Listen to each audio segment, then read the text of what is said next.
Jeremiah chapter 26.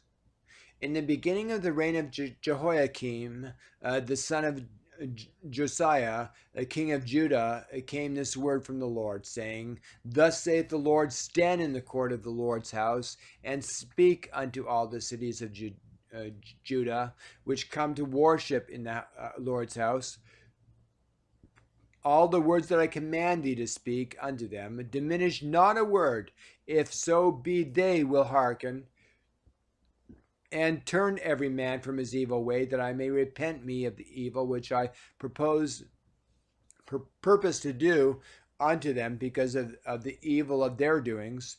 And thou shalt say unto them, Thus saith the Lord, if ye will not hearken unto me, to walk in my law, which I have set before you, to hearken to the words of my servants the prophets, whom I sent unto you, both rising up early and sending them, but ye have not hearkened, then will I make this house like Shiloh, and will make this city a curse to all the nations of the earth. So the priests and the prophets and all the people heard Jeremiah speaking these words in the house of the Lord.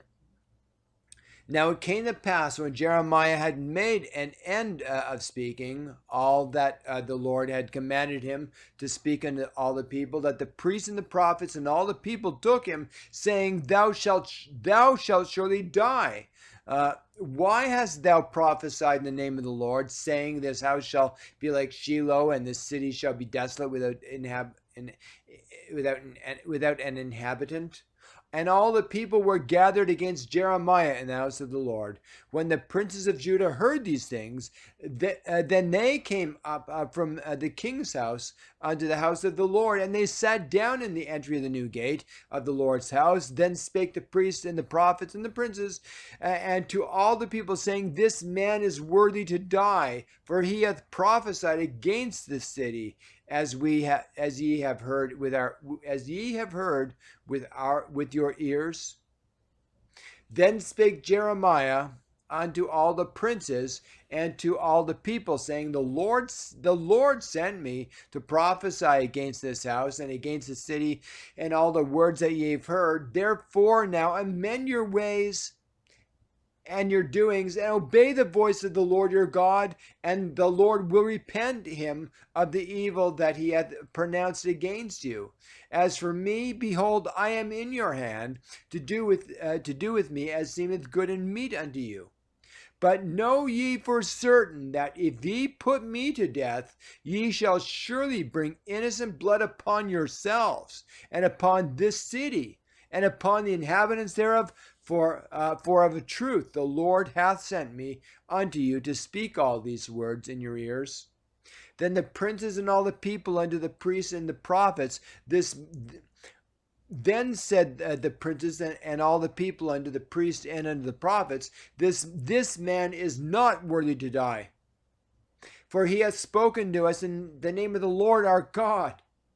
Then rose up certain of the elders of the land, and spake to all the assembly of the people, saying, Micah and Morasthite prophesied in the days of Hezekiah king of Judah, and spake to all the people of Judah, saying, Thus saith the Lord of the house of hosts, Zion shall be plowed like a field, and Jerusalem shall become heaps and mountains of the house, and the mountain of the house as the high place of a forest. Did Hezekiah, king of Judah, and all Judah put him and all to death? Did he not fear the Lord and besought the Lord, and the Lord repented him of the evil which had pronounced against them? Thus might we procure great evil against our souls. And there was also a man that prophesied in the name of the Lord, Urijah, the son of Shemaiah of Kirjath Jearim, who prophesied against this city and against this land according to all the words of Jeremiah.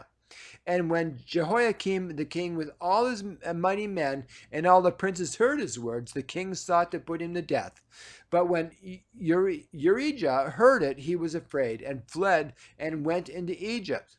And Jehoiakim the king sent men into Egypt, namely Elnathan the son of Achbor, and certain men with him into Egypt. And they fetched forth Urijah out of Egypt, and brought him to Jehoiakim the king, and slew him with the sword, and cast his dead body into the graves of the common people. Nevertheless, the hand of